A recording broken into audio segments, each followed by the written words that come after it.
When you think of agriculture in Maine, blueberries and maple syrup probably come to mind, right? But federal officials say the state is also a hotbed for illegal marijuana farms. An investigation by the Maine Wire revealed that there's more than 100 of them in the state on mostly residential properties.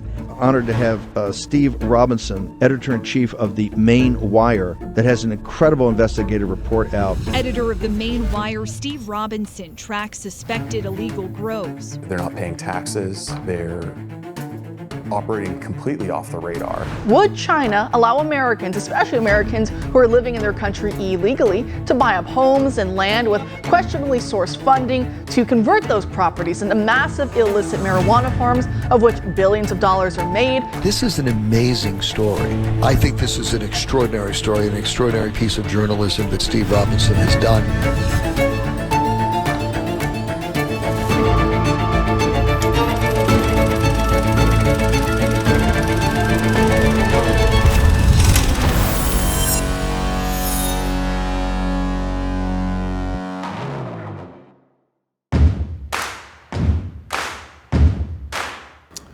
I'm gonna tell you a story, and it's gonna sound crazy, but the longer I talk, the more it's gonna make sense, and the more you'll come to understand that what I'm saying is true. The Chinese Mafia have taken over rural Maine. In September of 2022, a reporter named Jenny Tare from the Daily Caller News Foundation posted a leaked memo that said that there were 270 of these illegal Chinese marijuana facilities in the state of Maine. It caught my eye. I thought it was remarkable. Growing up in rural Maine, I said, well, I mean, if there's 270 of these places and they're growing thousands and thousands of pot plants, I should be able to find them. And I did. Here at one of these grow houses in Rumford, Maine, reeks of marijuana. All right, we're at Smith Road in New Sharon. House reeks of pot. Neighbors say it reeks of pot. Chinese couple come and going. Windows all boarded up. There we go. Jackpot. Four, count them, 4 heat pumps. This is 442 Estes Avenue, Palmyra. Strong odor of pot here. Did this used to be a nursing home? Before, yeah. Before? Yeah. Is it a commercial marijuana grow or just a recreational? They just regular. Just regular grow? Okay. And I'm here at 56 Pine Street in Mexico, Maine. What makes this site especially illegal is the fact that immediately to my left, there is a daycare. Over the last 2 months, we have personally visited 200 illegal Chinese-owned marijuana growing locations in rural Maine. Some of them have been disrupted by law enforcement. Some of them are active. And it's not just marijuana that they're into. There are seemingly legitimate businesses that they control, restaurants. There are boarding houses throughout the state where the workers sleep, eat, and shit. And then there are some sites that are distinctly militaristic. You know, your hair stands up on end when you go past them. We pulled the property records and developed an understanding of who was owning these properties, how they were buying these properties, and we discovered a couple of patterns based on that partial list from the Department of Homeland Security that allowed us to really unravel the plot. In the poor rural counties of Maine, these properties are just everywhere, and it's just fucking mind-boggling to me that there aren't more people in the state concerned. These guys think that they're gonna come into Maine, our home state, break all our laws, poison our weed, poison the environment. My message to them, if they're watching, is a simple one. Fuck you. War.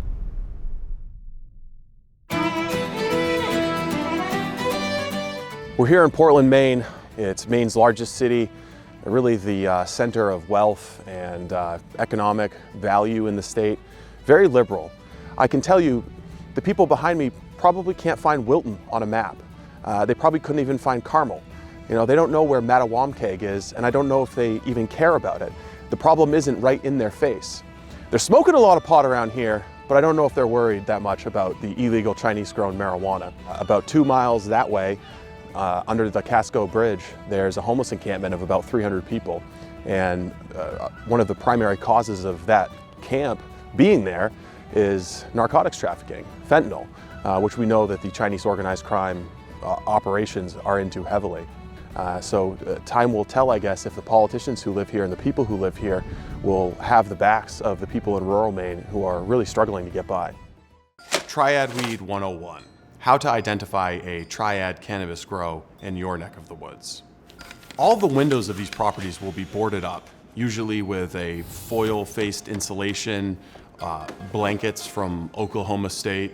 The second sign is heat pumps, way more than any Mainer would install on their home, way more than even makes sense from a physics standpoint. Massive amounts of electricity, commercial scale electricity. There'll be somewhere between 8 and a dozen security cameras all over the property. You'll be able to smell the cannabis from a mile away. If it smells like there's a bunch of skunks having an orgy in the mobile home next door, it's probably a cannabis grow. They won't really care how it looks from the outside. They won't mow the lawn, but they will pay very careful attention to ensuring that a U-Haul truck, a Ford Transit van, or a Sprinter van can arrive from Massachusetts or New York and not have to worry about the snow. See from this property behind me, the telltale signs of the place where I grew up. The Triad Weed story is a personal one for me because when I first started digging around back in my hometown in Dexter, I quickly discovered that there was a illegal marijuana grow next to my high school basketball coach's house. There's an illegal marijuana grow at the top of my camp road, illegal marijuana grow on my dad's road. The guy who knocked up my high school girlfriend, he's got an illegal marijuana grow next to him. But they really crossed the line because just about less than a mile that way, there's an illegal marijuana grow that the governor's brother, Paul Mills, transferred to the ownership of a Chinese national.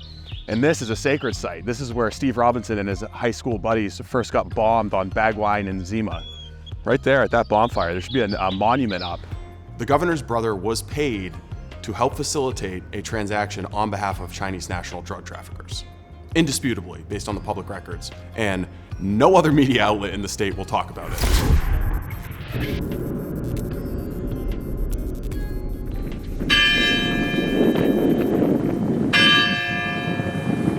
Steve Robinson, editor-in-chief of the Maine Wire, here on the scene in beautiful Corinna, Maine. As the direct result of our reporting and our unwillingness to look away from the problem, there have been an increasing number of raids on these properties. I hear noise in the back. Yep. Sheriff's office! Come out with your hands up!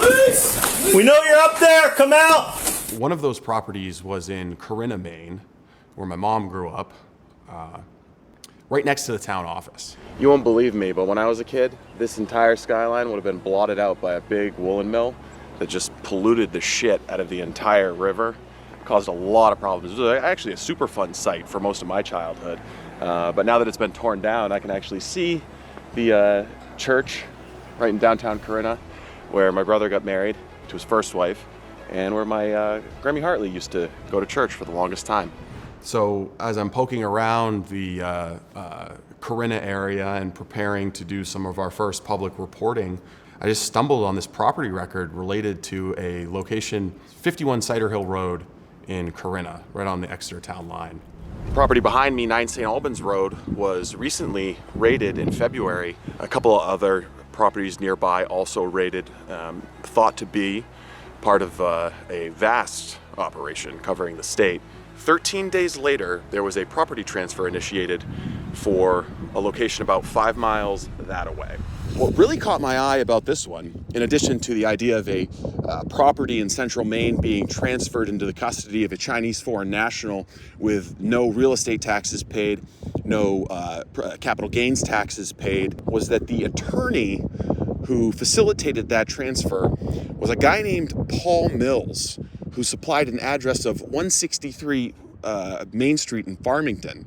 That just so happens to be the address of a law office in Farmington, Mills & Mills, which is run by Paul Mills, the oldest brother of the governor of Maine, Janet Mills. Very interesting development here. The question, of course, is why is Paul Mills, an established attorney, an elderly man, helping the operators and owners of an illegal marijuana cultivation site 13 days after a raid at a separate property 5 miles away? The only way really to elucidate what's going on here, I think, is going to be to go ask Paul Mills and his little sis, Governor Janet Mills, some questions. Steve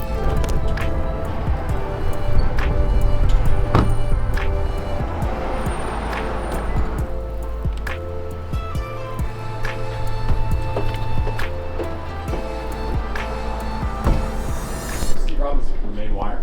Okay, sure. I wonder if you have a moment to talk about that property in Corona. Not at the moment. No, right No? now, fine, the next room. Thank you. Okay, well, do you have time later if we wait around? Not today. No, Not absolutely today? not. No. Okay, we'll wait around for you. Paul Mills doesn't have time to talk. He's a very, very busy man. That is a fucking sensational story. That's insane. It's the biggest, most important story in the state of Maine, in my opinion. We printed up copies of the real estate transfer document and handed them out to other media outlets at the State House and lawmakers and left them sitting around the lobby area from where the governor was hiding and wouldn't come out and talk about it. Governor, what do you think are the national security implications of the huge number of illegal Chinese-operated marijuana grow sites in Maine? I don't think that question relates to this project today. Thank you. Governor Mills has yet to utter a single word publicly about the vast criminal conspiracy undermining the quality of life in rural Maine. As Maine goes, so will go the nation! Which developed entirely under her tenure. All right, we're here at the State House in Augusta. Governor Mills won't respond to any of my emails about this stuff, so we're gonna pop in and see if she's available for an interview.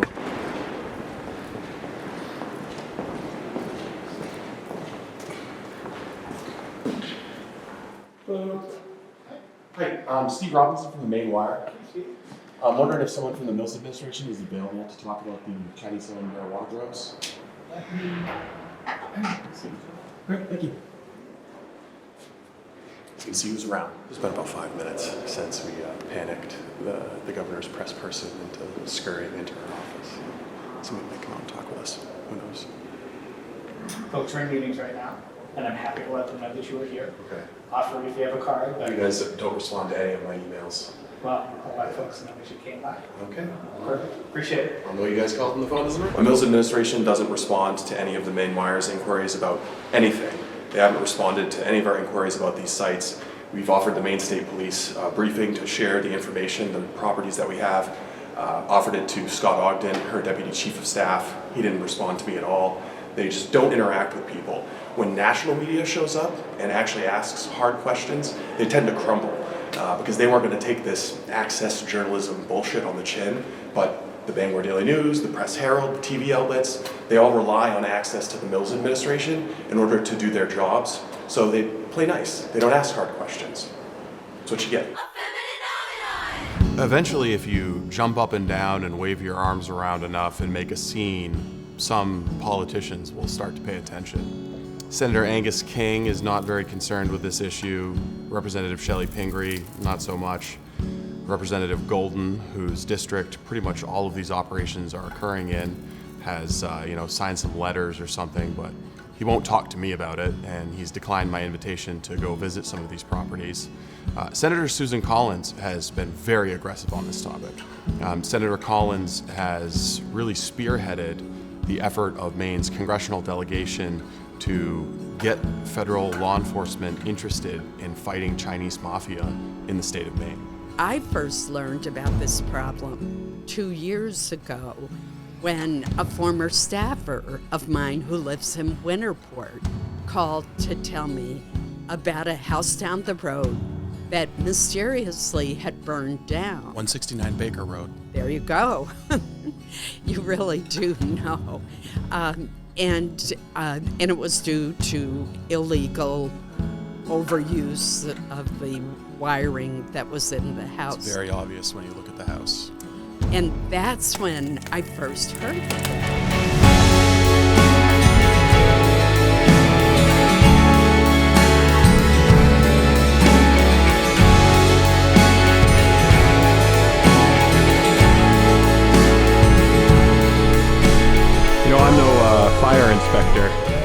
but I think I have a clue as to where this fire started. So people who live in the area gave us some pictures of firefighters responding to it. Nobody was home at the time, apparently. And shortly after the place caught fire, there's this fantastic picture that somebody gave us of a bunch of Chinese guys standing around smoking cigarettes in tracksuits. I mean, it could not be more stereotypical, triad gangster than that.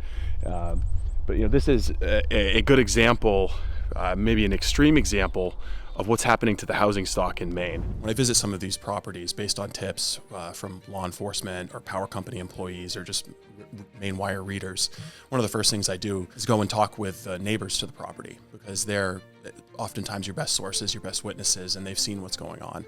And I have to say, the people of rural Maine are terrified. They are terrified, especially now that they know that they're dealing with a criminal organization rather than just some plucky, people from New York who moved up and decided to bend the law. So what more do you think that local, state, federal law enforcement could be doing to protect the Maine way of life? We need an all-hands-on-deck approach to this problem, and it is a serious problem. I, too, have talked to neighbors of these houses, and first of all, they don't want a drug organization operating right down the road from them. And second, they do know that these are criminals. They're breaking the law. And third, the fact that it has this link to transnational criminal organizations connected to China is frightening. Why are the Chinese doing this is a question that I keep getting. There's also a practical aspect of this. These growing operations in these homes are destroying these houses. Absolutely. They are full of black mold. They are extremely dangerous to one's health, and they will never be usable as houses again at a time when our state has a severe shortage of affordable housing. Yeah, fewer than any time in my lifetime. Same with me. So I think that that's part of it as well. And I've continued to pressure federal officials, including the Attorney General, the head of DEA, who was the most cooperative, the Secretary of State, the head of the FBI. I have raised it at public hearings over and over again. That's how serious I think this problem is. This is a no longer an active marijuana grow, but it was one of the bigger ones. Well over 3,000 plants were taken out of these buildings over here. And one of the interesting things you can see here is the power equipment that was left behind, which shows that there's a lot of carpentry involved and some tradecraft in putting together a marijuana grow. You see these big CO2 tanks. That's the alternative to just burning propane. It's a little bit safer. A source gave us some information about a shipment that this place received from a company in Las Vegas that makes something called the Triminator. And it can process just a remarkable amount of bud, like hundreds of pounds in an hour, which is way beyond the capacity of what a medicinal caregiver or even a tier 1, 2, 3 grow would really need. It is labor intensive to process all that weed, so you can see why the Triminator would come in handy. Oh my God, look at them. Hot and sugar. And they install them themselves too. Probably 3 different times during the day in the summer. They would, about 4 guys would be here, and they would carry out like a white chest. One on one side, one on the other side. And I said to my husband, "Are they moving bodies?" But a white chest. Huh. One would carry it out, and the other would be like this, and they'd come over here because I couldn't see them out. Probably bud, That's what my guess is. Yeah. Product from the Triminator. I mean, if I were to grow that many, you think I'd be standing here right now? No. All right, we're here in Dexter, Maine, my hometown. So they would back up. Oh yeah, that's pretty convenient, right? Yeah.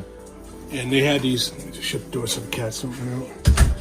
They had all the windows blocked. There was marijuana being grown in every single room of this house except for one, and that's where the individual lived. But they had all these windows blacked out, and they would back the truck up, close the doors as fast as they could.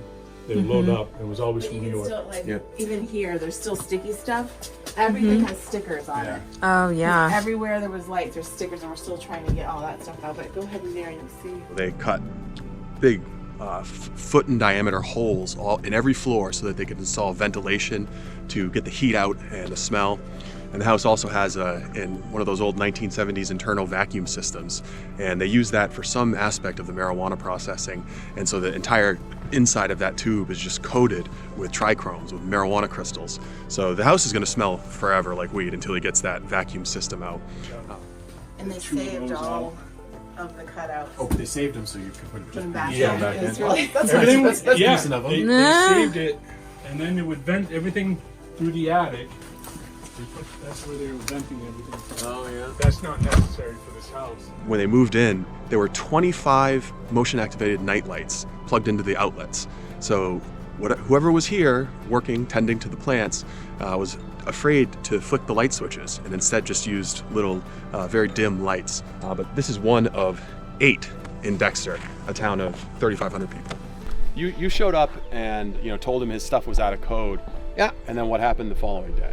No, the same at the same exact time. I told him his stuff was out of code, and I told him I was a code enforcement officer.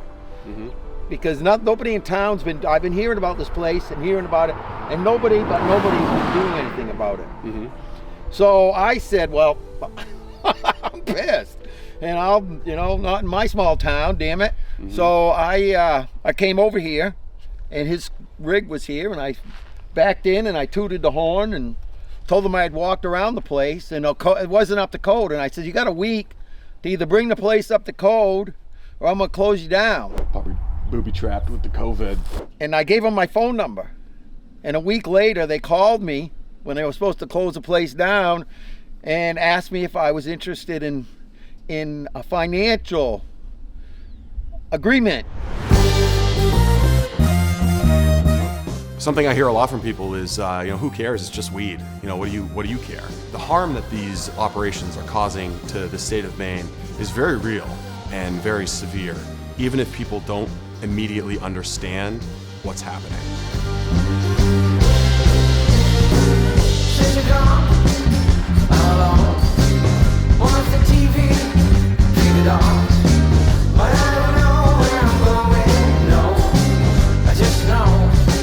It's without you. It's been a while since you left. And all my trouble. It's a little before 4 o'clock in the morning and getting ready to set out from Mid-Coast Maine. Busy day ahead of us. Got to get up to Mattawamkeag, where some sources have told me that the Chinese Mafia bought an old middle school. A big part of this story from my perspective is the parallel between the economic collapse and destitution of rural Maine, where I grew up, side by side with these criminal organizations that seem to be prospering. All right, we're here at what used to be Ideal Recycling. It's not just residential properties. All right, here at 249 Wynn Road, and this is a facility that was purchased by some Chinese guys from out of state and used to be a church. The Chinese Mafia are buying up churches, schools, old sardine canneries, recycling facilities, nursing homes, massively upgraded electricity use. And this place used to actually be a nursing home. Old mill buildings in Lewiston. It has all the telltale signs of what we see with residential properties that have been converted to illegal marijuana grows. Flight hangars. Anywhere there's a big room and access to commercial grade electricity, they are buying it and they're growing huge amounts of weed to enrich themselves, and some of that money is going back to the People's Republic of China.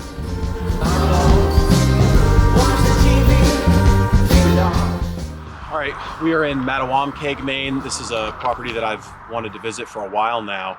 As you can see behind me, this is the location formerly of the Dr. Carl Trout K-5 Elementary School. Looks like it's been a while since this area has known economic prosperity. I'm looking right now at PJ's liquor store. Doesn't even look like the liquor store is still in business. I don't know how you go out of business selling liquor in northern Maine. We we outsourced all of the mill jobs and insourced all of the illegal marijuana growing. So you can see windows boarded up with what appears to be some kind of foam or insulation. Windows upstairs boarded up. You can see a heat pump installed on the side there. Looks like a fucking horde of zombies came over here and just ravaged this place.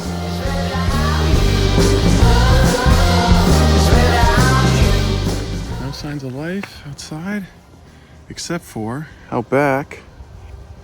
Looks like we got some ducks. Under Maine law, you are required to have a certified master electrician sign off on any power entrance over 400 amps. It's commercial grade power. Because that creates a public record, we were able to go through and see that one guy kept popping up at a lot of these installs. There was one master electrician who was doing work almost exclusively for the Chinese Mafia, and his name was J. Martin Vachon.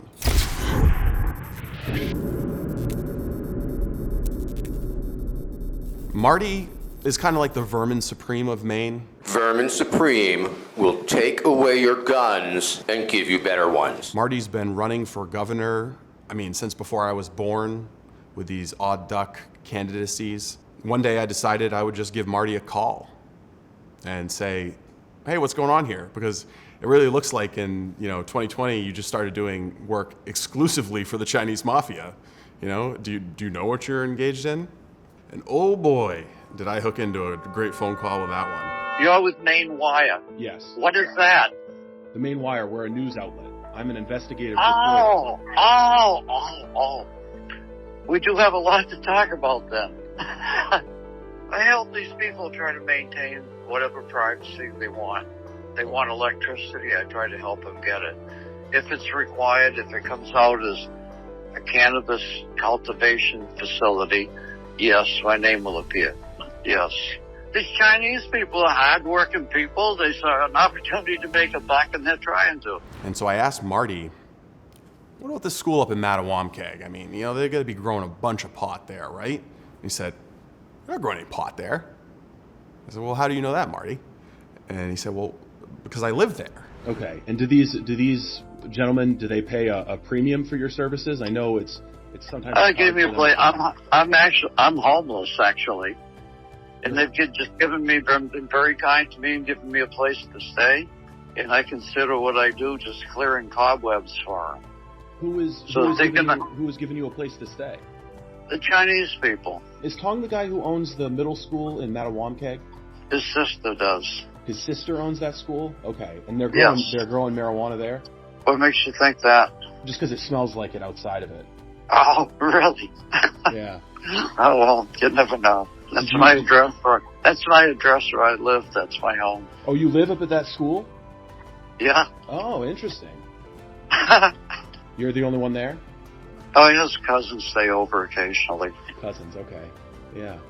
Interesting. So that's kind of like your base of operations. You go out and do the electrical work, but kind of live in Mattawamkeag? I want in that Mattawamkeag school, when I get my mailbox up and printed up, it'll have Alice Chinese Cultural Exchange on it. And Marty Vachon for governor. So you guys are going to open up like a school or something there? The Chinese want to hide. The front man for her. He explained to me that, he'd had a couple of girlfriends and wives that didn't do well in nursing homes. He has reasoned that he's better off living with the Chinese Mafia and helping them get power for their marijuana grows than he is in a nursing home. He might be right, but there's no question that the Chinese Mafia are taking advantage of Marty. Marty Vachon swears up and down that he never helped anyone bypass their meter to steal electricity. But on one occasion, he did recall that one of these tamper tags that the power company puts on was bit off by a dog. And so he had to go fix it up for his Chinese marijuana growing friends. Bit off by a dog. Well, this is some Marty Vachon handiwork for sure. Seems to be an awful lot of flies buzzing around it, so I hope our friend Marty is not tucked away in there somewhere. Marty's adopted son is a guy named Tong Q. Liu.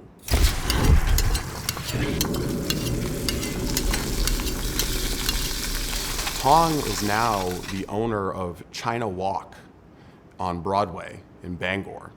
Marty's story was so incredible and so unbelievable that I found myself at times wondering if he was like pre-Alzheimer's or something and was just crazy, and I just wasted an hour of my life talking with a brain-addled old fool. But there was enough that he was saying that made a lot of sense and matched up with the records that I was looking at. I knew that I needed to follow up on this a little bit and at least confirm, that there was some kind of a relationship between Marty and Tong Liu. So I went to China Walk.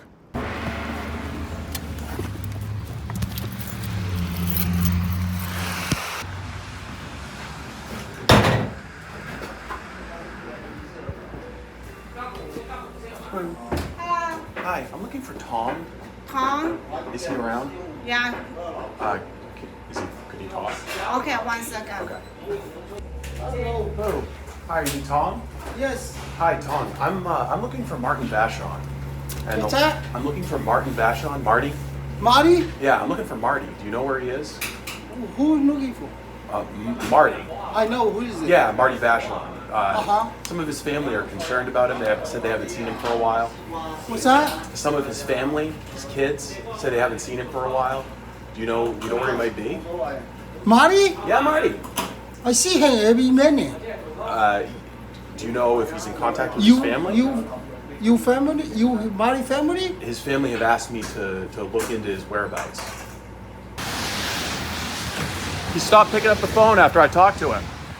No, you have to. You can please by please. Does he live right here? No, we don't live here. Do you know Marty? Hey, He's Marty. looking for you. Huh? He's looking Marty, for it's you. Steve Robinson. We talked on the phone a little while ago. Yeah. You haven't picked up my phone calls since we talked. I was just looking for you. I talked with some of your family, and they were a little concerned about you. That's all. Oh, Marty, my son? Yeah. I haven't talked to him for a couple of days. Yeah. I'll call him. Oh, okay. Yeah. All right. Well, I'm sorry if I worried him. I asked if he talked with you, and he said he hadn't heard from you. Like 3-4 days ago, his phone dead. That's why. Ah, okay. You don't call my brother? I haven't talked to him. Come on. He's got phone 2 days ready. He's got a woman now and he's very busy. So Yeah. Steve Robinson. Yeah. At some point in time, Tong himself became certified as an electrician's helper.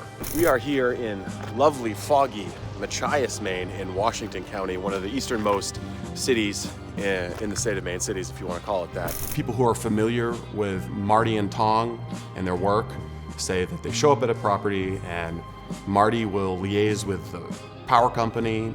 He'll jawbone the code enforcement officers to try to get the electricity hooked up, but it's Tong who's doing all the work. Initial drive-by, we saw the 400 amp service on the side of the barn.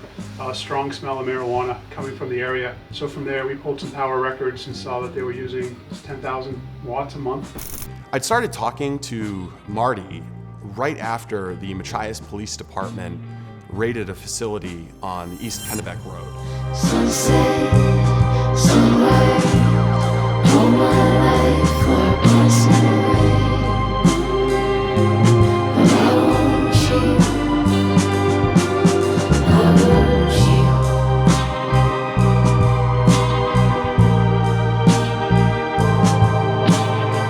This was a huge grow operation that had been built out of an old farmhouse. Beautiful, beautiful place looking out over the water. But there's a barn, a garage, a couple of different places there that had just been converted into grow rooms. I think this place had 12 grow rooms. But one of the things that really stuck out to me about that property is that they had figured out how to jump the meter. This breaker box, according to the electrical company, somebody who knew what they were doing jerry-rigged this breaker box so that they could steal power. You see right there, those are your two 200 amp circuit breakers. Massive, massive wires. And even sometimes that's not enough power though, they'll melt those. This is another one, danger diversion.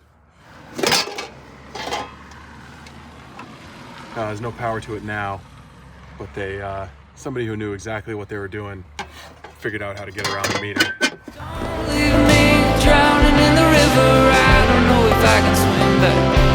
You left me here, head underwater. I don't want to live like that. And I'll spend every day struggling to find a way to get to shore and to get you off my mind. A way to get to Probably shouldn't touch it, but it's just probably laced with fungicide. You're not gonna be able to have kids. Versant, the power company that supplies this area, they don't even know how many tens of thousands of dollars in electricity these guys were stealing. We wanna go. We're here in Eastport, Maine, where the Triad Weed Trail has led us, because we think that this might have been really where it all started.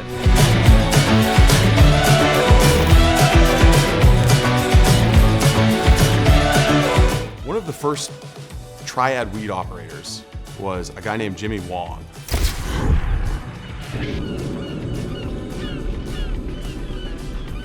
Jimmy is 72 years old and lives in New York City right now.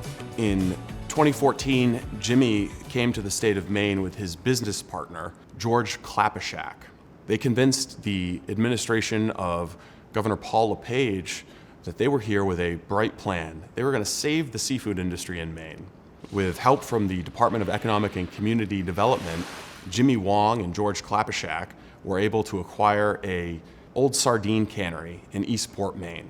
The promise was always that they were going to flash freeze lobsters and sell them to Asian markets, to seafood restaurants in New York, all over the world. There was a lot of promise here, a lot of promises made, and none of them were kept. Jimmy Wong may have bought a few lobsters, but eventually he got into glass eels, or elvers. Then he was buying sea cucumbers. Then he was buying urchin, and there was always some kind of story as to how Jimmy Wong was making money at that old sardine cannery in Eastport. Jimmy became somewhat infamous in the town of Eastport. Everyone would see him coming and going, walking, because apparently he couldn't afford his own car. He really seemed to be like the local village idiot. Little did they know, Jimmy had them all conned. So I'm not like an FBI investigator, but the fact that what they used to block out the light and any unwanted witnesses from this window right here is an Oklahoma State picnic blanket of some kind. That sets off some alarm bells for me, because we know that Oklahoma is one of the states that, probably more so than Maine, has an illegal Chinese marijuana problem.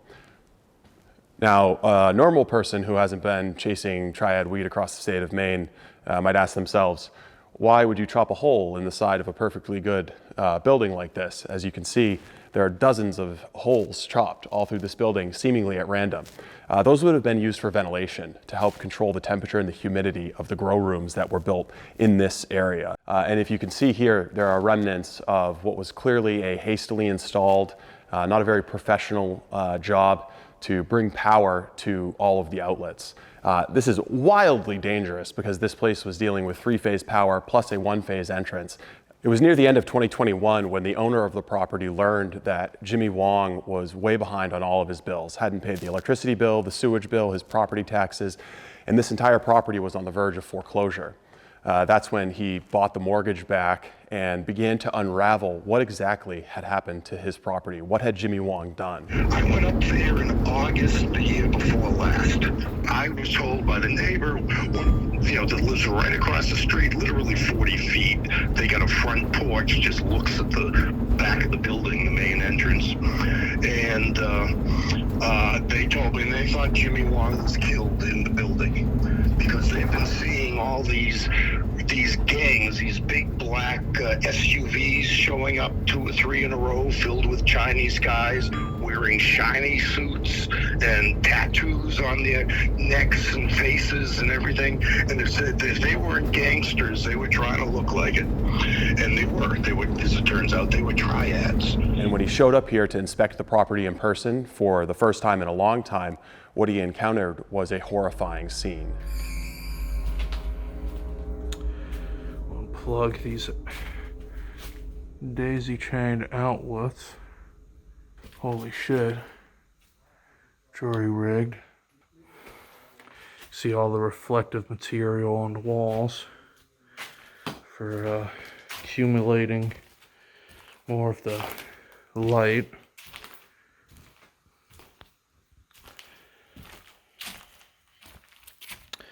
Looks like marijuana to me.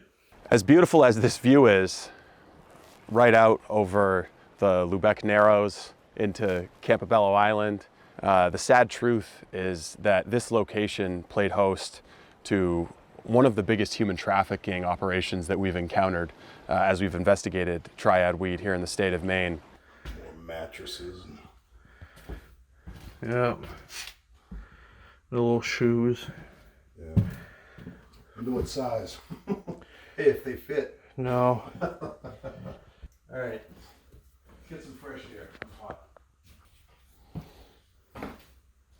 If you look at the mattresses and the living accommodations that the owner photographed when he walked in, you can tell that 10, maybe 20 individuals were being kept here. The locals never saw them outside unless they were on that deck right there, fishing for food and even trying to catch seagulls to eat. You see how they sectioned off the whole wall here. Normally this should be completely open, trusses. Behind all these blankets are all the windows. Open the window, let's get some fresh air, much needed fresh air. Dear God, absolutely no respect for anything. Sheer incredible. Going back up front, there are the stairs out front the building. Little other spaces downstairs. Some bedroom stuff, their storage. Woohoo. This place had slaves. There's really no there's no politically correct way to put it. The property had 10 surveillance cameras. One of them was pointed out at the water, and the other on the driveway. The rest of them were on the workers. A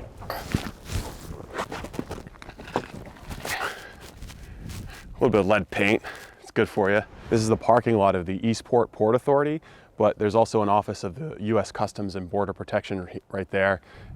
It's rather astonishing that one of the largest human trafficking operations we've encountered was operating right under the noses of CBP. Did you guys know Jimmy Wong at all? No. No. Really? You look like you might have known something about it. So one of the things I was trying to understand when I got into this investigation was, where are they selling this marijuana? So we would talk with legal cannabis businesses and try to figure out, so okay, they're growing it, we know where they're growing it, and we know who's buying the properties, and we know who's there, but how are they turning the sticky icky into cold hard cash? And one name kept popping up when we would talk with legal operators, and that name was Johnny Wu.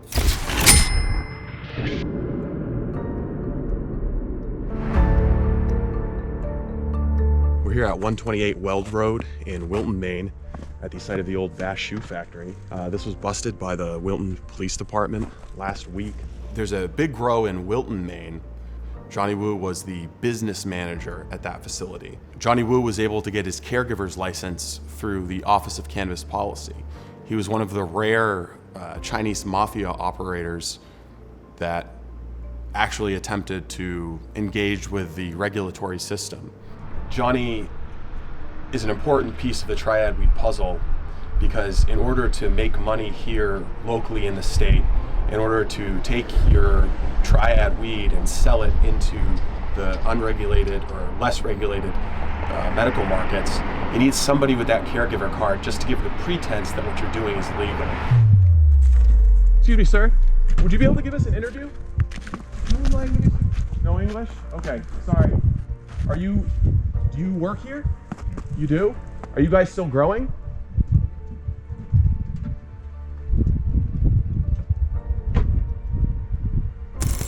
We went to the Wilton Town office and talked with the code enforcement officer there.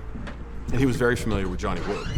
Johnny Wu was the one that first brought it to us in March. He's got quite the reputation. Yeah, it does. Today we got our first confirmation that OCP has told municipal employees in at least a few towns that if Johnny Wu is involved in a project, they're to contact the authorities immediately.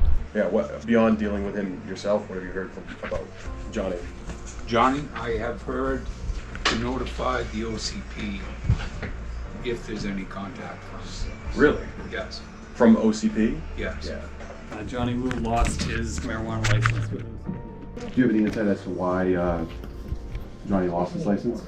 I think his plant count was off several times and they just had enough in here. There's still a marijuana grow here happening, supposedly licensed, but two license plates from New York City right there. Just one comment while I have you here. These people, when I knocked on the door, they said, hold on a second, and they called Johnny.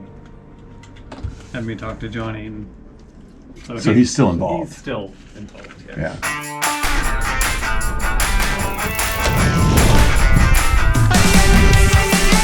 This facility right behind me is licensed under a man named Johnny Wu, who is the Johnny Wu.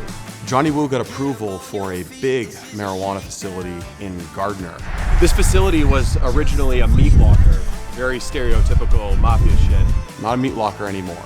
Continues to be an active marijuana grow to this day. You can hear the burners going to supply CO2 for the plants, and those heat pumps are spinning away. So somebody is still growing a lot of marijuana there. It does smell like weed here, and when you're hot on the trail of Johnny Wu, it's gonna smell like weed. He was also involved with properties in Dexter, Mexico, Maine, Turner, Maine, Lewiston, Maine, and he also had a business partner who went by the name of Jason Tsai. So fresh, just the way you like it.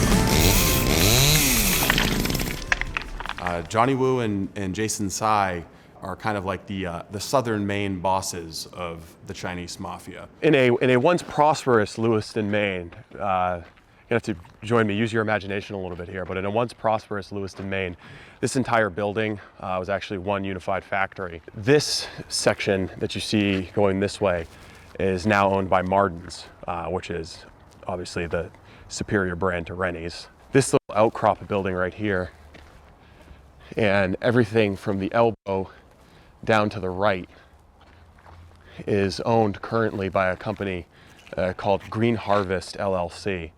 Green Harvest LLC was incorporated in Maine by a guy named Jason Tsai. Jason was a real go-getter. He told a local building contractor that was trying to help him convert this into a marijuana grow that he came here quite recently from the People's Republic of China, where he was formerly employed as an organ harvester for the CCP.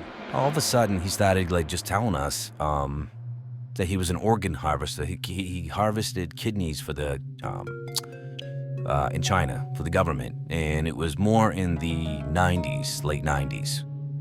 And so he was explaining when they would shoot people, they had teams of people that would do organ harvest, kidney, skin, eyes, liver, the whole thing. So keep your head on a swivel because it's 12 Nelke, but they might also own 8 Nelke. We're going to the place that is listed on the main driver's license of Johnny Wu.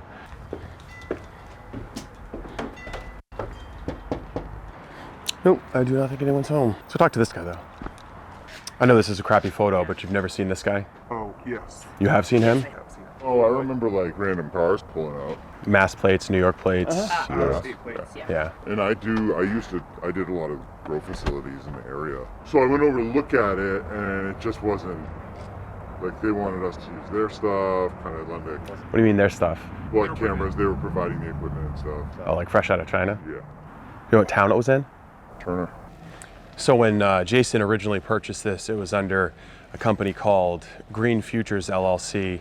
Later it was transferred for reasons that aren't clear to me right at the moment to Blue Future Corporation, but same principles involved. And they are also connected to a company in Turner, Maine on the Connaught Road right next to the regional airport.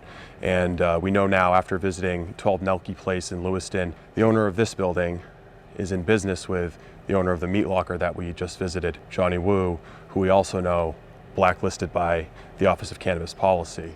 So the players at the higher level are starting to fall together a little bit. I don't know, they broke into my country. Can I break into their fucking illegal pot grow? So the trail of both Johnny Wu and Jason Tsai brings us here, right next to the abandoned Twitchell Airport. And the facility that you see behind me was an attempt by a company called Green Futures LLC to have a legal regulated grow. I mean, you can tell massive, massive grow. We went and scoped it out ourselves, and lo and behold, we find that these guys were in such a hurry to leave, they abandoned 40 huge trash bags full of pot.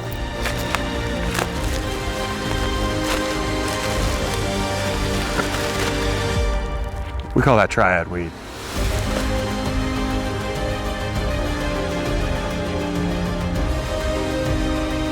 Wonder why they need refrigerating units on those campers, trailers rather. Oh, you know what? They were growing in them. See, they're connected. This could have been their drying facility.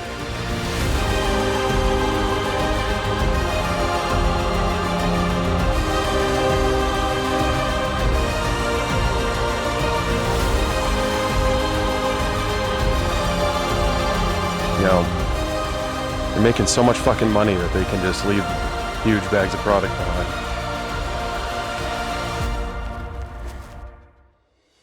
Jason Tsai, when he showed up in Maine, took a keen interest in this very nice house on the Androscoggin River in Green, Maine. And the house wasn't for sale, but you know, if the briefcase full of cash is big enough, everything's for sale. Jason Tsai buys this property from a guy who happens to be a HVAC contractor.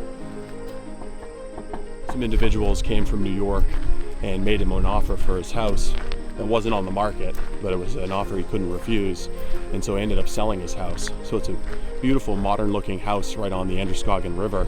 It doesn't make sense to be a marijuana grow, but it could be a headquarters of some kind. Over the course of about 2 years, the contractor does a little bit of business with Jason and has extensive interactions with him. And from his, I guess from what he's told us, it seemed like Jason was trying to befriend him.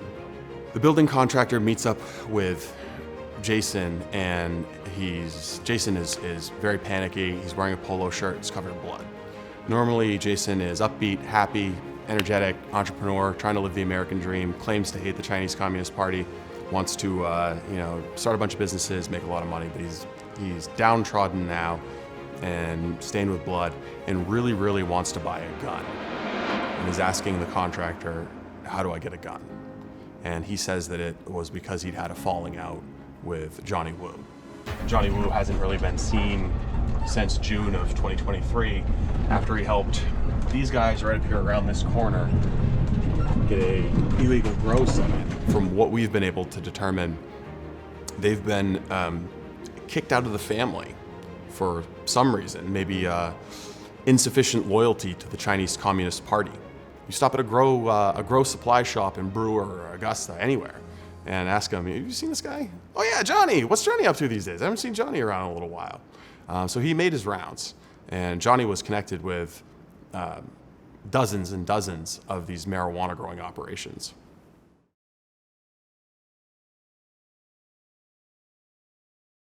We're here at Nova Analytic Labs in Portland because we have some samples of triad weed that we're looking to get tested to see what kind of horrifying chemicals they've been spraying on their shit.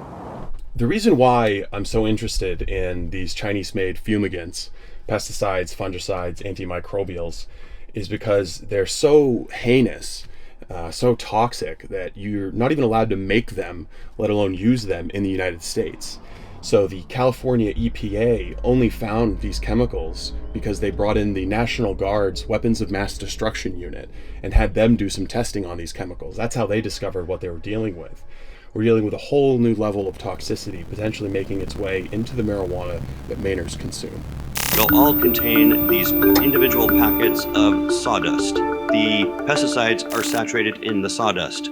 It's what's commonly seen as like an aluminum can, whether it's a beverage can or a food can, and then you'll see 2, 3, 4, 5, depending on how big the hooper is, the hoop house, you'll see multiple cans on the ground in the hoop house. So Once we get into the results of what these materials contain in regards to the pesticides, just know that not a single, when you look at one of these pesticides individually, not a single one is even approved for use as a fumigant, let alone a mixture of them being used as a fumigant.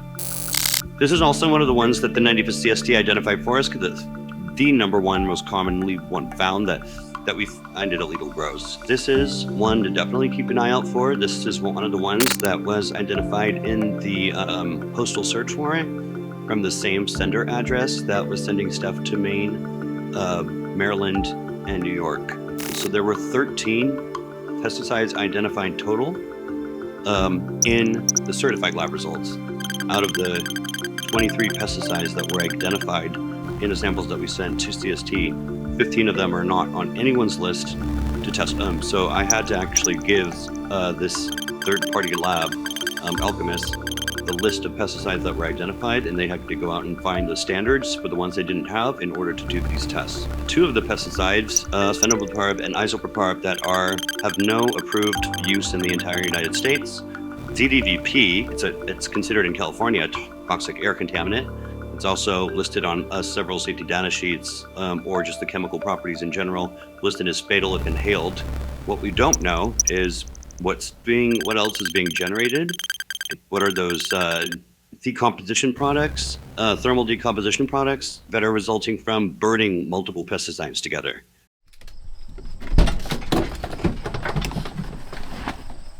We're about to go knock on the door of a home belonging to 32-year-old Wayne Yang, who was the recipient of some Chinese-made pesticides, according to the California Environmental Protection Agency.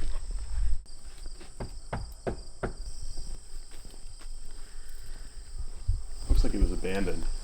Quick wrap up. Yeah, that's one where we should have talked with the neighbors first instead of afterward, because it turns out no one stays here overnight. According to the neighbor, they're there very, very early in the morning, and they dump out dehumidifiers, but no one stays there long term. And he said that there's usually 6 or 7 vehicles in the front yard.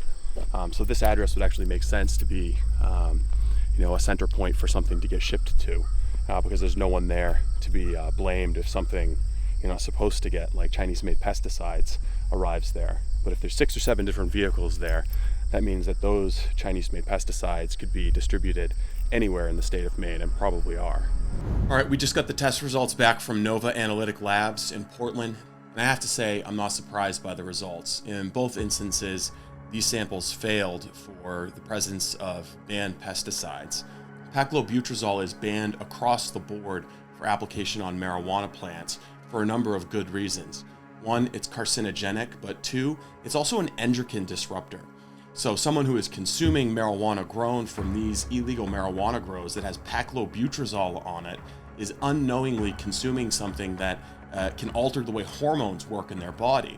What we don't know is whether the banned Chinese-made pesticides and fungicides are also present in these samples. That's because these companies, the licensed cannabis testers in the state of Maine, don't even test for these chemicals because, again, they're banned for any kind of use. So if the Chinese-made illegal pesticides and fungicides being used as fumigants in California are also being used on these products, or any of the triad wheat being grown in the state of Maine, Maine's testing labs would have no way of knowing because they don't test for it.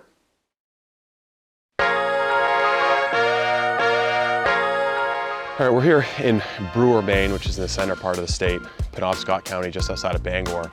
And this is a suburb, right across the bridge. By every appearance, it's a nice suburban community, but at a house just over this way on Washington Street, about 100 yards away, it was the scene of probably one of the biggest burglaries in the history of Brewer. Walking out that door. Hello. Hi, are you June?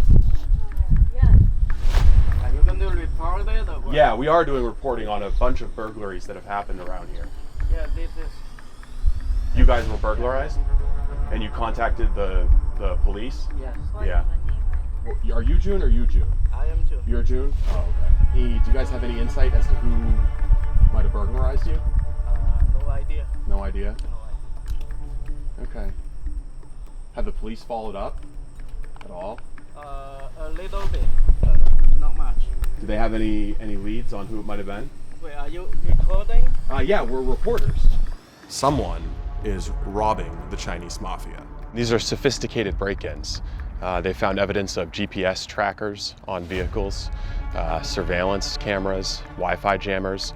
So these people they know what they're doing. They know where they're breaking into. They know who they're victimizing. It's not me. I have an alibi.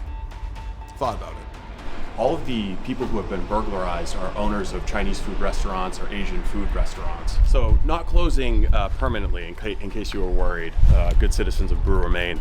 The sign on the front says that they're closing temporarily because they've all got a big family trip back to the People's Republic of China. They're not just restaurateurs, but they also have connections with illegal marijuana houses. And in this case, there's a house in Brewer that was burglarized, and the individuals made off with, it's June, I think June's.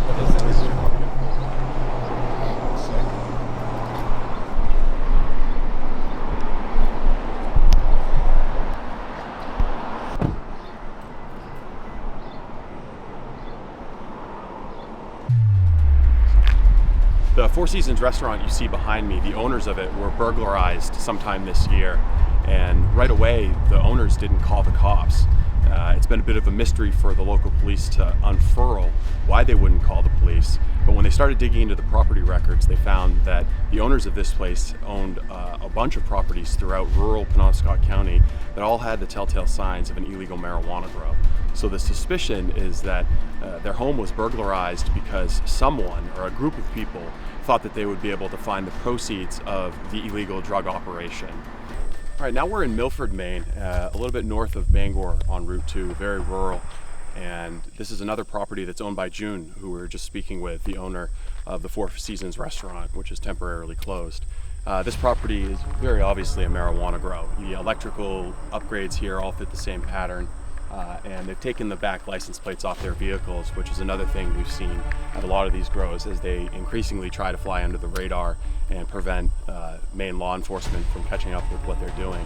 But this would just be a confirmation that the burglary that happened in Brewer wasn't because they were looking for the chicken finger or crab rangoon profits, but looking for the profits of an illicit drug operation. In northern Maine, law enforcement believes that this is triad on triad violence. In other words, they think that Chinese mafia drug traffickers are picking off cash stashes, robbing each other essentially. But in the southern part of the state, law enforcement believes that it's Mexican cartels.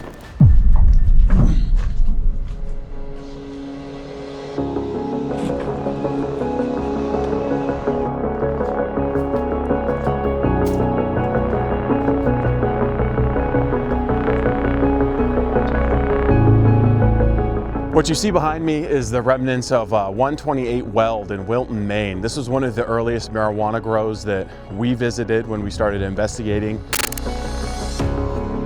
Are you guys still growing? I guess he doesn't want to talk to us. On May 1st, Friday, this building was lost. Total fire. The fire's marshal hasn't had a chance to do an incident report yet or an investigation, but my guess is arson. The only question is, are we looking at triad on triad violence? Are we looking at vigilantism by Mainers who are upset with the fact that the state government isn't doing anything about the Chinese marijuana nemesis?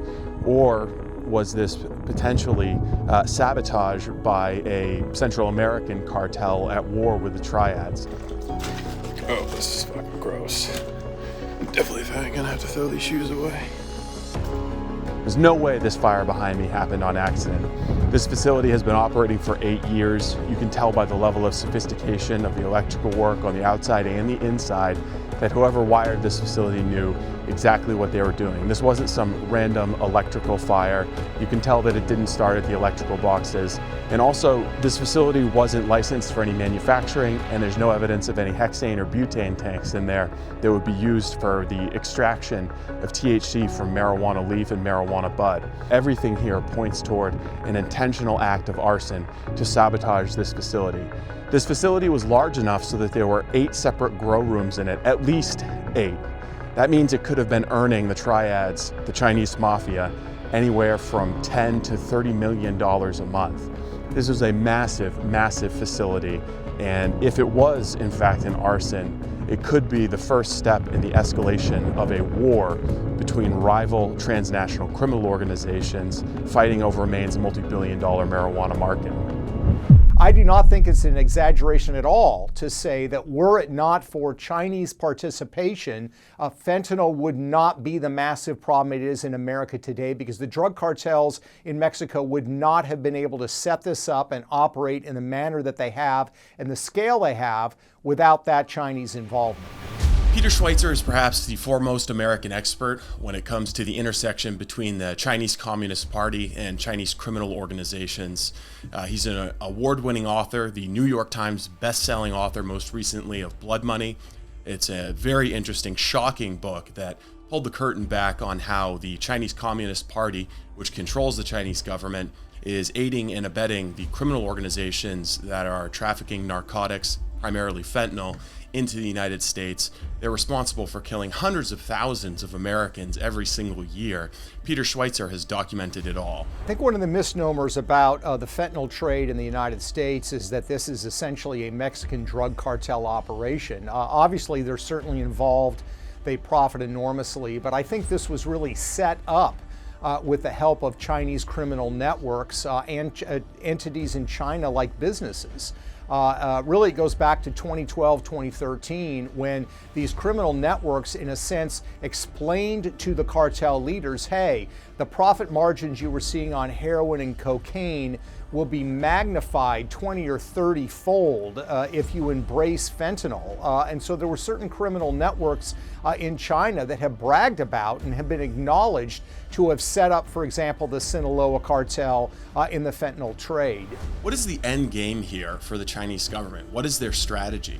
Is this just a money-making scheme for Chinese criminal groups? Or is this part of a broader strategy that the Chinese government has to weaken and ultimately displace or destroy the United States? Yeah, I mean, the thing we have to understand is sort of the strategic makeup that occurred from the 1980s to the present. For a very long time, really up until President Xi came to lead China, China's strategic posture was bide your time, bide your time. That's what Deng Xiaoping said. And he essentially said, like, look, China is weak. It needs to grow economically. It needs to enhance its capabilities before it can start confronting the United States or operating in a more aggressive manner. When President Xi became the leader of China, that posture changed.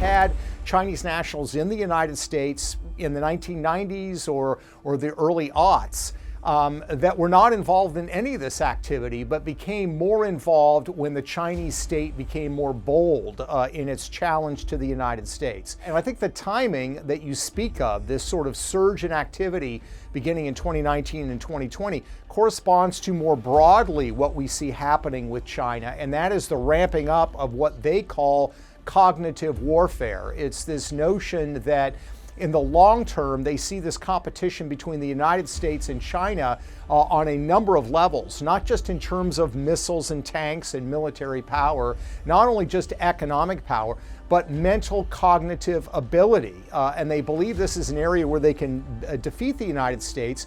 And one component of this cognitive warfare is damaging the mental capacity of the United States through drugs, whether it be fentanyl, whether it be highly potent marijuana that might be laced with something else. So I absolutely think it is a linked effort, and the fact that you see it surge in such a manner over a period of time, I think is indicative of that fact.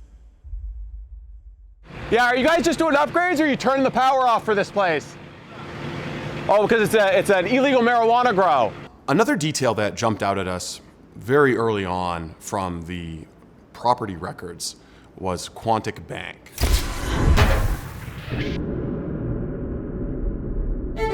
Looking at the Registry of Deed records in all of the counties in Maine, we saw time and time again, Quantic Bank, Quantic Bank, Quantic Bank. 131 Door Hill Road, Athens. Property purchased with a Quantic Bank mortgage. Electrical work done by J. Martin Vashon. 26 Gilman Road. This is another Quantic property. If you look at the historical record, they hadn't had much interest in doing mortgages for properties in Maine until about 2020. And it was around that time that the Congress passed a new round of funding for a program that's known as the Community Development Financial Institution. It's a U.S. Treasury Department program. And what the project was originally intended to do was help marginalized communities obtain access to home financing. What the CDFI program has become is a way for the Chinese Mafia to cheaply get mortgages and buy property in rural Maine. This is actually one of the more recent purchases. This is on the Bog Road in Leeds. This was purchased just in September by, according to the real estate records, Kuan Ying Cheng. And this is one of the 70 that we've identified that all used the same bank, Quantic Bank, in order to originate the loan. If you look at Quantic Bank's website, they openly advertise you do not have to be a U.S. citizen. You don't even really have to prove your identity. You don't have to show where the gift money comes from that you use for closing costs, and you don't have to prove your income. I'd be remiss, though, if I didn't note that I'm standing here just a couple of miles away from 2 marijuana grows financed by Quantic Bank, and behind me, as you can see, a big electrical substation that services not only the wood pellet factory behind me, but probably a good deal of this part of Somerset County. They're kind of strange. Greenbush, Maine and Penobscot County is a bunch of Chinese pot grows next to an electrical facility there. And on the other side of that electrical substation is Milo, where there's a bunch of similar facilities. So it's kind of starting to be a pattern. You know, just noticing things. Looking at the mortgage documents themselves, we learned that there were 2 loan officers who were involved in originating those mortgages. One was a guy named Stephen Ho. At the time, Quantic's product line was very unique, and we were kind of like, the first one out to come out with with these unique products. We took a very strong marketing position to get a loan. We were just focusing on our niche products that, you go fish where the fish are, I guess, right? Of course. As I did one, and the client and a customer knew that, I can help them with their needs, they would refer another, and then that grows. And the other was a woman named Yingchan Wang, who is a Chinese national who went to university in China. Hi. Hi. The reason I'm calling is because I've been reviewing some real estate records, and I see that you were the loan officer on about 20 to 30 separate loans that are in the state of Maine. Yeah. So, according to my investigation, those properties are actually being used as illegal marijuana growing operations controlled by Chinese foreign nationals. I'm wondering if you had any knowledge of that when you were originating the loans. Oh, they were all really? Yeah, they're actually on a Department of Homeland Security list flagged as controlled by Asian transnational organized crime. Oh my God. Oh my God. And I'm not alleging any criminal wrongdoing on Quantic Bank's part. They might have just been not asking too many questions, looking the other way, too busy counting the piles of cash that were stacking up at their feet. However, in the middle of all of this, as Quantic Bank is helping Chinese Mafia purchase properties throughout rural Maine that will later be converted into illegal cannabis farms, the CEO dies in a bike accident. It's kind of strange. Jeff Epstein didn't kill himself.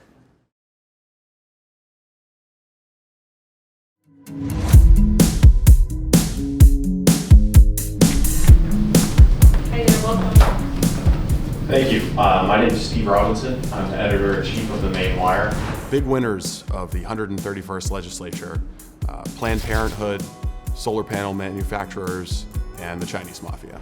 If our laws were able to deal with the problem, then we wouldn't have had this vast conspiracy proliferate across rural Maine over the last 3 to 4 years. Just wondering if we might save some of these questions for experts at the work session.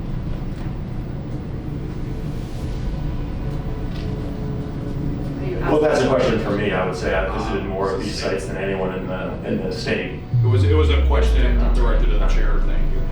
Liberal white women from rich towns in southern Maine, they didn't want to hear from me. The 2 Malaysian citizens were not in possession. Yes. I don't think this is germane to the bill. Thank you for your time. I believe my question regarding their citizenship wasn't fully answered.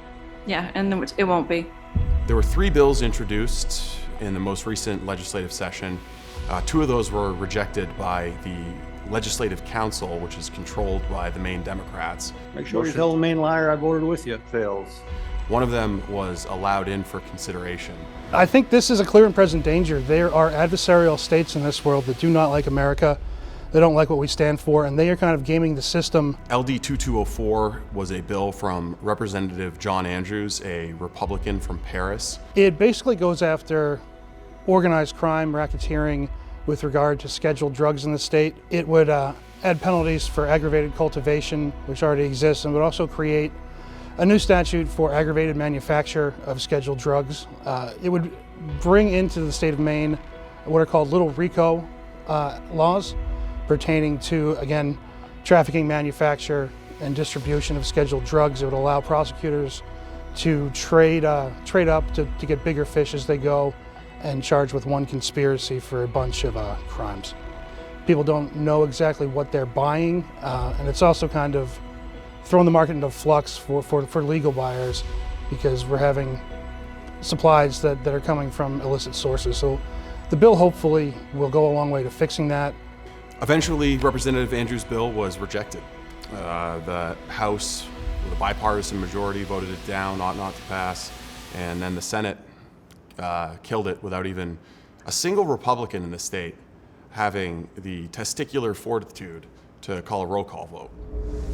So this used to be the old Days Lumber Yard, a thriving Maine American business. You can see it right here with the outbuilding behind there. Its own power source, all the windows boarded up, telltale signs of a marijuana grow operation. And then their neighbors, just a little ways up the road, is the municipal building, the town hall. So they do not give a fuck about operating right next door to the seat of local government. A couple of weeks ago, the animal control officer had to show up at this property and take a border collie away because there was an Asian man in the front yard beating the shit out of it with a stick. The people of Woodville, they understood that this was a problem, but they didn't know what to do about it. We're at the town office. The marijuana grow is right over there. You can smell it. And the selectmen and some residents are inside talking about it with a member of the county government. They asked me what I would do about it. And being a journalist, not wanting to get involved in the situation, just merely cover what's happening, I told them that theoretically you could pass an ordinance that would allow your code enforcement officer to declare that facility an illegal cannabis business, and theoretically you could impose fines on it for operating as an illegal cannabis business, say $10,000 a day, and theoretically you could allow those fines to be filed as a lien against the property and then use that as a basis to turn off the electricity, and then theoretically they would leave, because if they don't have electricity, they can't grow pot. They think, oh, just a bunch of beer drinking, gun toting hillbillies up here. Well, we are. They say that like it's a bad, but they think it's a bad thing is the problem. Manford liked my theory, so they passed that ordinance. You give them notice, there's a period for them to comply. If they don't comply, they won't, because they're not going to check their mail. Then that fine starts stacking up.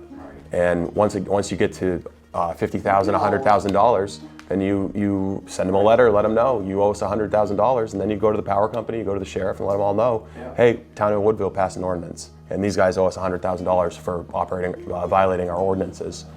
Versant will kill their power.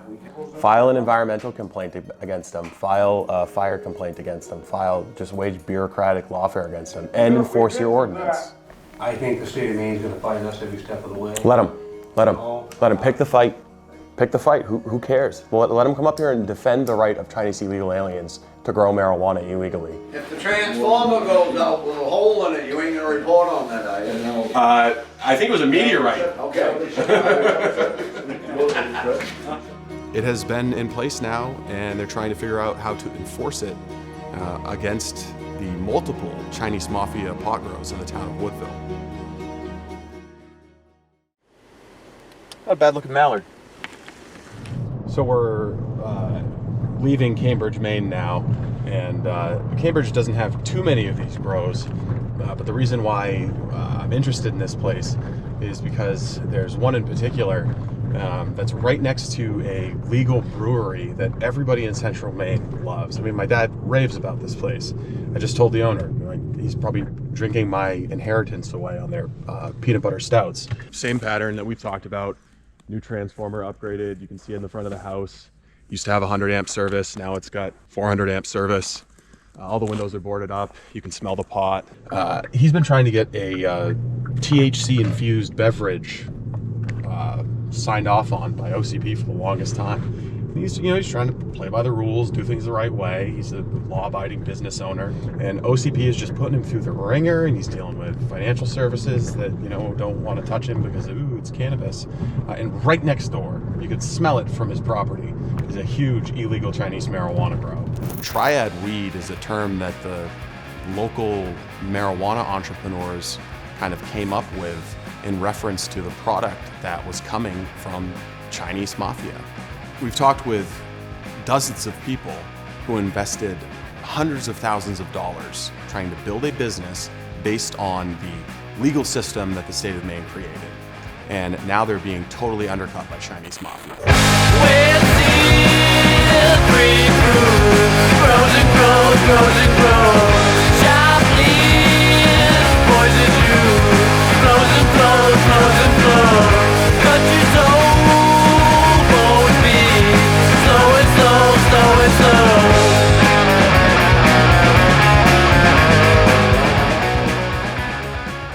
We are entirely a medical cannabis facility. We're a cultivation site and an office. This deluge of product supply and demand. These people are growing illegally, not paying the licensing fees, not paying the taxes, but they're sending in a deluge into the supply. So instead of having, 1 pound of medical cannabis in the state of Maine, you have, 5,000 pounds of the price. It's that's going to drop way down. The price was north of $15 a gram.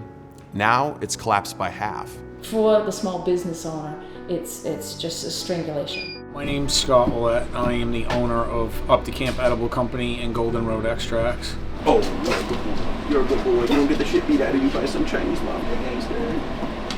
We're in like 100 locations or so, Okay. and so, with the extraction a little less. What has your interaction with the Office of Cannabis Policy been like?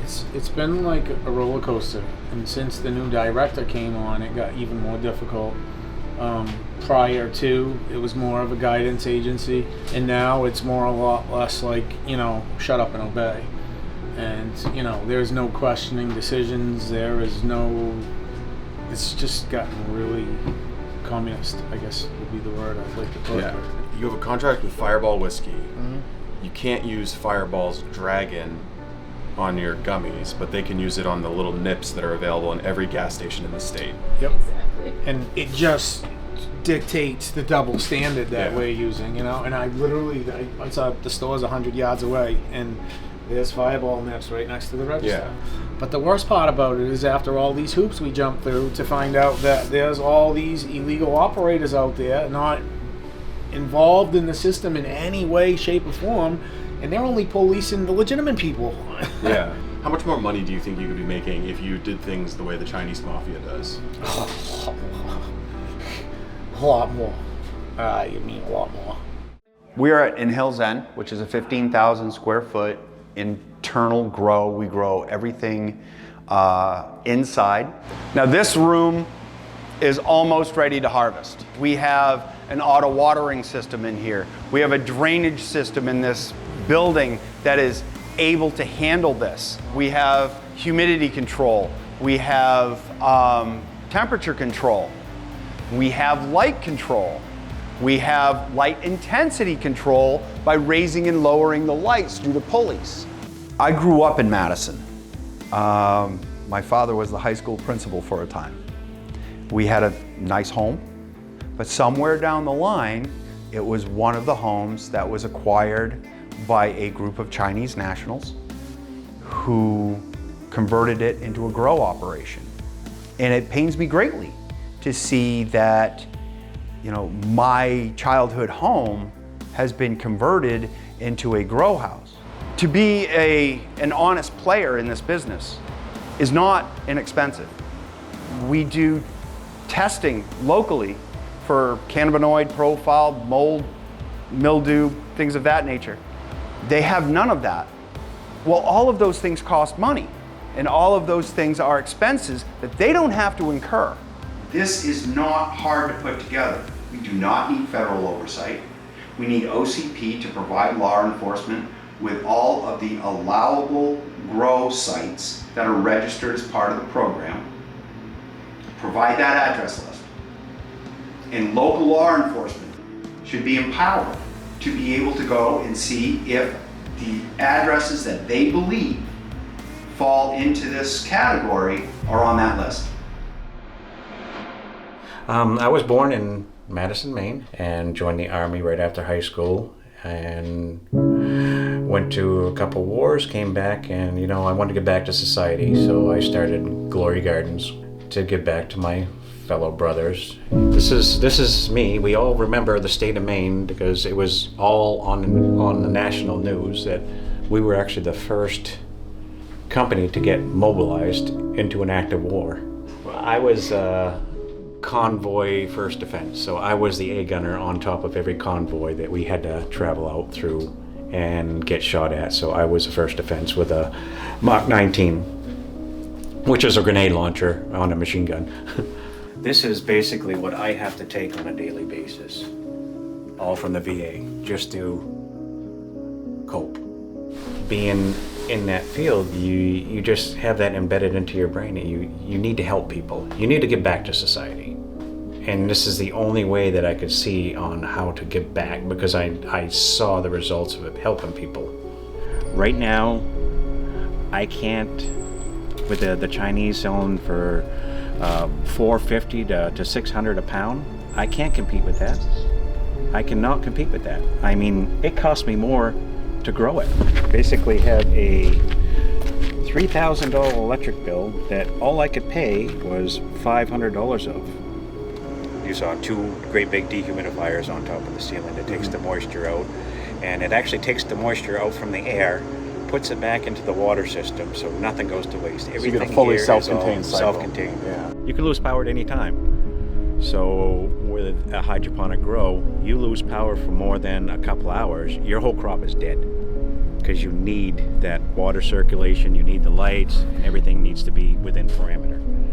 So that's where you get a backup generator. 290 known illegal grows in the state of Maine that are all Chinese and not paying taxes. And here we are, the grower like me, I mean, being stomped out by the illegal Chinese that have 5 or 10 people growing in one house. What I had to do to jump through the hoops to get this place running. And it's not just something you can say, okay, I'm gonna start growing next month and I'm gonna be licensed. This took years to get started in order to make a facility like this. Years. So as you can see, the meter on the right is actually for the business. The meter on the left is for the house. So both of these circuits are completely separate. You're not gonna see that in illegal grow. It's gonna be one meter doing the whole thing. I think if you look all around you, the legal people that are growing are just throwing in the towel because they're paying out more than they're receiving. So that's basically what it's come to. So this is basically the last plead for help to put a stop. Let the legal people try and compete with the market and not get stomped out by the illegals. The problem that Maine is dealing with ultimately boils down to fear. The residents of Maine our elected officials, our law enforcement are scared to confront the problem. Residents are scared to see something and say something. The Chinese Mafia is exploiting this fear. The Chinese Mafia is exploiting the lack of courage amongst the people of Maine. So ultimately, the real solution to this problem is courage. What it's going to take is for law enforcement and elected officials to step up and name the problem. This is Chinese Mafia. These are human traffickers. Human slavery is happening in this state. You need to say its name. You need to confront the enemy. We're dealing with evil here. You need to confront this evil, and you can't be scared about it. So they can pass whatever laws they want. The federal government can do whatever they're gonna do. Ultimately, what we need, though, is courage. People of Maine need the courage to confront this problem, to name it, and to solve it for themselves. Am I a hero? No. I just hate communism.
Sunset.